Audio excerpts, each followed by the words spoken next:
नमस्कार. मराठी स्वयंपाकमध्ये आपलं खूप खूप मनापासून स्वागत. तर गणपती बाप्पा आहे, तर रोज रोज गणपती बाप्पांना नैवेद्य काय द्यायचा म्हणून आज आपण बनवणार आहोत उकडीचे मोदक. असे छान असे मऊसूद जाळीदार बनते, खूप छान असे लुसलुशीत होते. अगदी सोप्या पद्धतीने 10 ते 15 मिनिटात आपले हे मोदक बनवून तयार होतात. अतिशय सोप्या पद्धतीने मी आज तुम्हाला हे मोदक कसे करायचे ते सांगणार आहे. पांढरे शुभ्र आणि दिवसभर मऊ असे राहतात.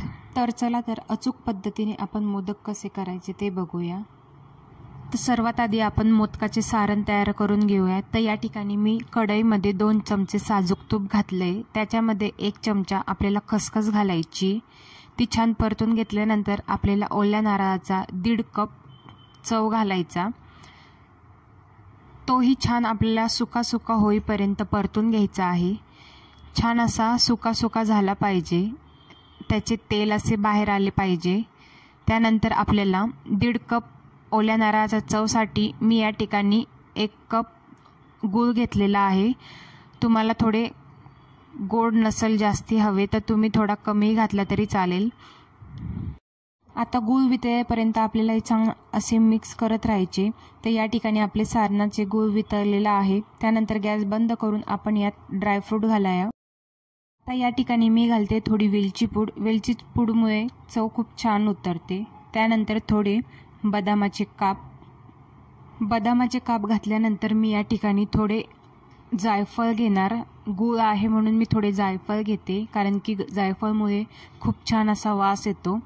त्यानंतर थोडेसे मनुके घालायचे, ऑप्शनल आहे, तुम्ही नाही घातले तरी चालेल.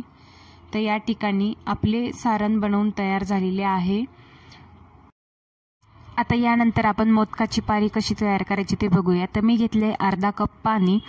तर यामध्ये अर्धा कप पाण्यामध्ये अर्धा कप दूध घालायचे. दुधामुळे काय होते की उकडीच्या मोदकाला पांढरा शुभ्र कलर येतो. त्यामुळे मी अर्धा कप दूध घेतलेले आहे. त्यात थोडे चिमूटभर मीठ घालायचे. नंतर 2 चमचे साजूक तूप घालायचे.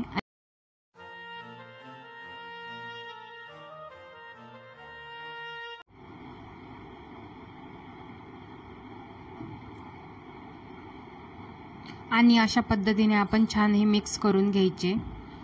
मिक्स करून झाल्यानंतर आपण या दुधाला आणि पाण्याला आणि आता आपण बघूया तांदळाच्या पिठीसाठी तांदूळ कोणता घ्यायचा हे सर्वात महत्त्वाचं. म्हणजे तांदूळ हा आंबेमोहरच घ्यायचा. आंबेमोहर तांदळाला वास खूप छान असतो, त्यामुळे आपण तांदूळ आंबेमोहरच घ्यायचा आहे.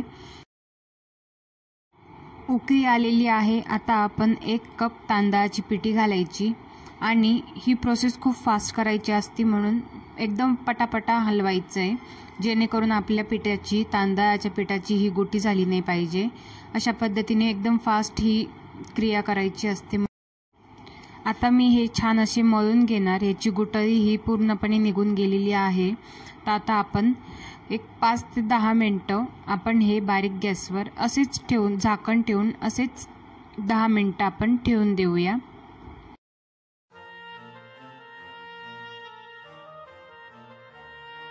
आता उकड 5 ते 10 मिनिट छान शिजलेली आहे. आता आपण ही एका प्लेटमध्ये काढून घेऊया आणि अशा पद्धतीने मी तांब्याच्या सहाय्याने रगडून घ्यायचे. मी तांब्याला हे तूप लावलेलं आहे, जेणेकरून तांब्याला चिपकू नये म्हणून. अशा पद्धतीने हे छान रगडून घ्यायचे.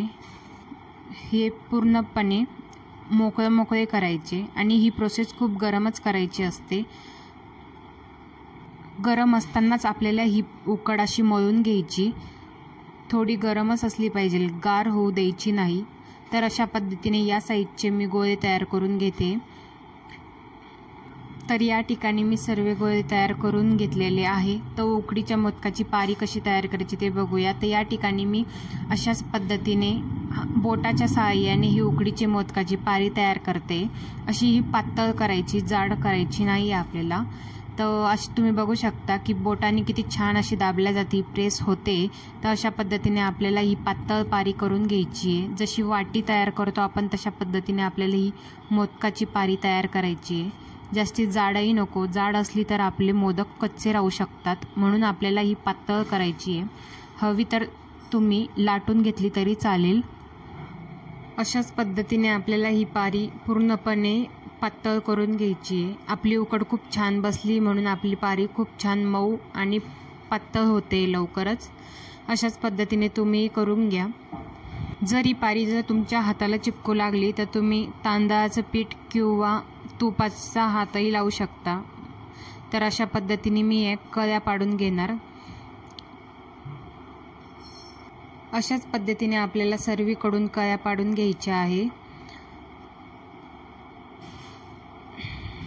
तुम्ही बघू शकता किती छान पद्धतीने कळ्या पडतायत। आपली उकड खूप छान झाली आहे। तर अशा पद्धतीने आपण थोडे मधून प्रेस करायचे आणि सारण भरून घेऊ। सारण भरून घेतल्यानंतर अशा पद्धतीने थोडे प्रेस करून घेऊ आणि अशा पद्धतीने आपण हलके दाबत कळ्या आपल्या वाकड्या नाही झाल्या पाहिजे असे हलके दाबत वर घ्यायचे, वर आणायचे। तुम्ही बघू शकता मी कशा पद्धतीने करते। वा, छान झाला आपला मोदक। तर या ठिकाणी मी घेतलंय केळीचं पान आणि आपला मोदक हा पाण्यात बुडवून का ठेवायचा आहे मी तुम्हाला नंतर सांगेल। तर अशा पद्धतीने मी सर्व मोदक तयार करून घेतले आणि ते पाण्यात बुडवून केळीच्या पानावर ठेवते आहे। या ठिकाणी एक कप पिठीमध्ये आपले साधारण 11 मोदक बनवून तयार होतात। त्यानंतर मी मोदक थोडेच लावलेत कारण की माझे थोडेच बसले म्हणून। तर अशा पद्धतीने मी या ठिकाणी मोदकावर एक केशर लावते। हे केशर आपण पाण्यात बुडवून लावायचे म्हणजे याचा कलर खूप छान येतो आणि स्मेलही येतो। मी ऑलरेडी स्टीमरमध्ये पाणी उकळायला ठेवलं होतं। तर यामध्ये आपण हे मोदक ठेवून घेऊया आणि साधारण आपण 6 ते 7 मिनिट आपण मोदक उकळायला ठेवून द्यावा। जास्ती वेळ ठेवायची नाही। जास्ती वेळ ठेवल्यामुळे मोदक हे चिवट होतात। त्यामुळे 6 ते 7च मिनिटं ठेवायचे। त्यानंतर झाकण लावायचं। तर या ठिकाणी 7 ते 8 मिनिट झालेले आहे। तुम्ही बघू शकता किती छान असे पांढरे शुभ्र आणि कलर पण खूप छान आला आहे। तर अशा पद्धतीने मी एक तुम्हाला सर्व करून दाखवणार आहे। खूप गरम आहे म्हणून आपण हळूहळू काढायचे। हवे तर तुम्हाला जेव्हा खायचे असेल तेव्हा तुम्ही स्टीमरमध्ये काढून खाऊ शकता। स्टीमरमध्ये गरमच्या गरमही राहतात। त्यामुळे तुम्ही तुमच्या आवडीनुसार तुम्ही गरम आणि जास्ती करून तुम्ही हे गरमच खा, खूप छान लागतात।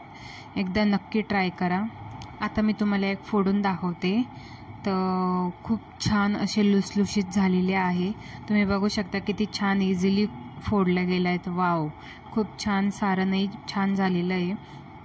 मस्त लुसलुशीत मऊसूद दिसत आहेत।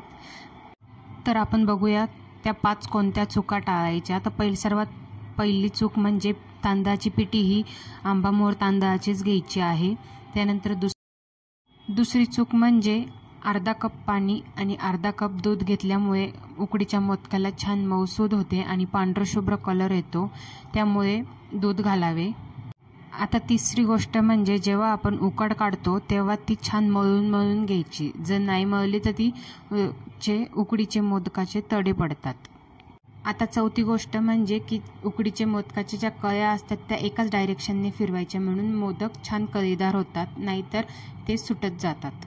आता 5वी आणि शेवटची चूक म्हणजे मोदक हे उकडताना आधी त्याला पाण्यात बुडवून उकळायला ठेवायचे, नाहीतर ते मोदक खालनं कच्चे असतात म्हणून त्याला पाण्यात बुडवून ठेवावे। या 5 चुका टाळा आणि तुमचे मोदक खूप छान होतील, मऊसूद होतील, लुसलुशीत होतील। तर अशाच नवनवीन व्हिडिओसाठी आत्ताच चॅनलला सबस्क्राईब करा, लाईक करा आणि शेअर करा।